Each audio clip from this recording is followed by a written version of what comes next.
মেয়েকে স্কুলে রেখে সবেমাত্র বাড়িতে আসলাম আর ব্যালকনিতে চলে এসেছি। ব্যালকনিতে বসেই এখন পিঠা খাচ্ছি।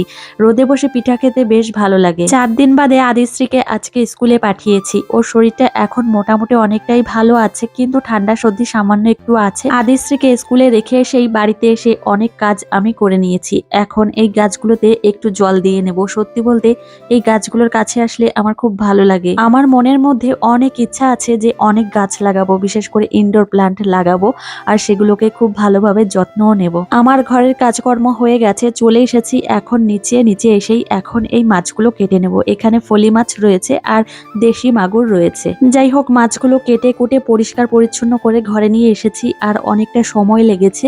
এখন স্নানটা সেরে ঠাকুর পুজো দিয়ে তারপর আবার মেয়েকে আনতে যাব।